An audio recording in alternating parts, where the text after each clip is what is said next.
Hello guys, for today's video ako lang i-share no ang mga experience sa pag-travel no gikan sa Digos padulong sa Marbel. Ug unta man yun nga video kay para makabalo mo kung kaya ba ninyo sa inyong sakyanan padong dire or dili. So stop over sa may aning Peace Memorial dire sa may Matanaw, Davao del Sur. So na kanindot ang matalanahon sa bukid niya. Kaning Peace Memorial na siya history. So nadoy 7 ka soldiers tra nga gipang ambush. Ug napot sila CR diri nga Liberty Kalimpyo og 10 pesos lang ang bayad kung magpush mo or maghihi mo 5 pesos. So nag-stop mi diri kay ang sakyanan namo sang ipapahulay. So makita po nimo diri ang lugar sa Davao del Sur, ang Malalag, ang Hagunoy ug ang portion sa Digos City. So kani nga travel no na inspire lang day ko katong kay Mayor TV katong ang iyang mga content about minivan. So wag kang bibili ng minivan ayon sa kanya kay ingon man gud siya nga daghan lay kay siyang mga basher nga dili daw kaya sa minivan, so prone daw sa overheat og kanang may nanang masakaon kayo. Pero the good thing is it so happen na ano gyud kanang na overcome jud namo ang tarik kay nga dala ng mga taas tapos bababa then nay portion nga kanang kalmahon jud imong sarili kay murag kulbaan ko ba kay syempre first timer ba anak ko no nga mag-drive og nani kalayo, tapos yung nana pa jud ang dalan nga nay mga portion nga parte jung taas mas taas pa sa kapatagan sa Davao del Sur. So based on my experience kana jud ko nga murag kadto na gyud ang first og last murag di na ko mobalik dito pohon. Mobalik man siguro ko dili ana ang kaning sakyanan or dili pud ako ang mag-drive or ana lang. So depende lang basta kay nindot kay ang lugar, pero pag ako ang mo-drive murag last na gyud to kay murag hadlock man ta nga inana lagi niya na pa jud na kinahanglan prepare jud pud ka kay syempre ang makasugat pud nimo kasagaran pick up niya kadang ano jud ba kanang di nimo makitaan usahay kay ni murag mga syempre may mga blind spot gud tungod sa mga sagbot ug sa mga bukid nga nakapalibot niya or kanang mga na portion nga kanang nani yung makita So say murag ang imong pananaw ba ilogon pud bitaw. So kalami man dayon ta magpasahero nganong ako may nag-drive ani. So nani ang experience no dili lalim ang himong driver ka nani kataas nga portion sa imong sakahon. So this part of Columbio Sultan Kudarat na, and yun ana ang kuan, yun ana ang dalan actually fully cemented na gud siya og nalang to isa ka portion dito nga moagi ka og tulay itong naisa pa, pero okay lang man gihapon kay kaya man up to 2 tons man ang capacity atong tulay. So yung nani inyong makita diri nga mga scenery no, so murag kanang ano ba kanang mura pugag naa sa somewhere sa New Zealand, Bukidnon, murag nana gud ang ambience niya. Char, bitaw inana kanindot no nana so but pasabot ani nga portion na gid mi sa pinakatuktok sa pinakataas sa bukid no aning Columbio or part sa Sultan Kudarat. I don't know kay ang uban man gud nga katong nag-stop over pud mi ano gid daw to pinakataas gid daw. So wala lang ko kabalog unsa tong highest point to pila to ka pila siya unsa ang katason niya. So wala lang pud mi kapangutana. So nani kanindot ang makita ninyo kani nga portion murag pababa na ni siya, and kana lagi na time nga mo pasaka mo paubos.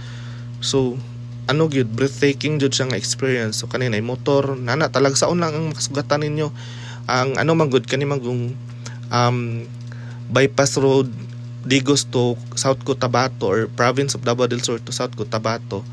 Ang bypass road man gud diri kasagaran lang jud mga nangagi diri mga talagsaon ra pud ba mga pick up na inya nay man doy daytoy kanang laaganan no katong falls daw. I don't know pero wala pud mi ka hapit na didto kay syempre among hunahuna is nagdali pud mi ba na pud mi giapa sa Marbel og nani no well dili jud ko sa first time na ko nga pag-drive wala ko gi abot og katulgon or unsa ba kay kung ani man jud yung makitaan no nga scenery no, nindot man jud kaayo. So mo lagi na di lang jud libot-libot sa imong tan-aw no kay muhang ikaw man nag-drive so focus jud ta sa pag-drive diri kay oy nana masugatan wat kotse so talagsaon nga salakyan nga mokalit ra pud og sipot no tungod kay ang uban gikan sa taas kusog ang dagan pababa no same sa mo ay nani so pababa ni siya so medyo kusog ang dagan sa sakyanan. Then siyempre ginaanuhan po yun ako nagpreno kay wa ta kabantay lagi sa kasugat lagi kay na time nga kanang labi paliko siya so niya paliko niya pasaka or paubos So lisod jud siya nga portion. So mao na ni ang pinakataas nga point no. Part na ni sa South Cotabato na ni nga portion. Ug kana nga portion mo na dira atong agianon niya. So pababa na jud siya. Challenge ganina sa kaon kayo.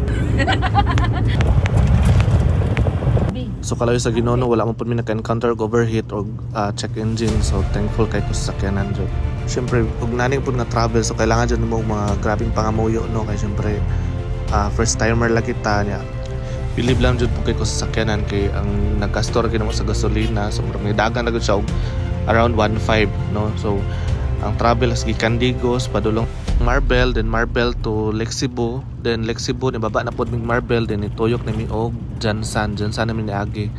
Then mo to ang gikaon ra gyud sa gasolina is nara gyud sa estimately 1.4 to 1.5. Wala jud ko nagmahay nga kani nga sakyanan akong gikuha kay dako ka siya tabang og dako ka siya kuan sa kuha. Advantage. Splash.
Og mailhan na gyud nato nga marble na gyud guys ang atong naabtan guys no, kay ang portion sa semento na part is 6 lanes na gyud siya. So ay hangak pero laban kay tuyo na to ni kadto diri lugar.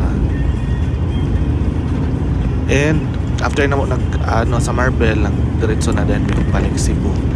Kaya syempre man sa mga transaksyon sa marble ay laos na may huglaan kay pampawala sa sa kapoy. So after ni mo maagyan ng banga gikan marble, marble banga then Surala na dayon ta. And after ning Surala, Tiboli, then Cebu na dayon.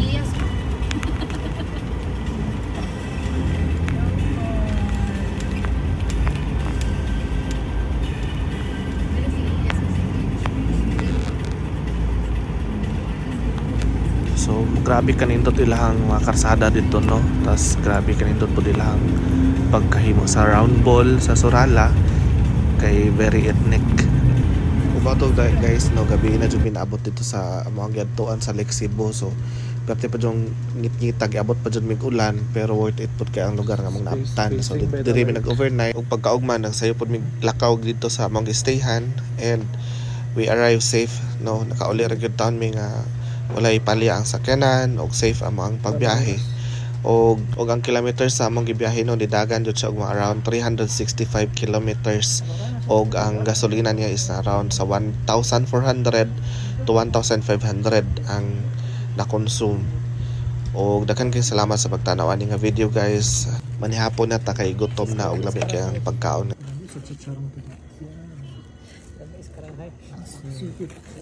Ako karahay po.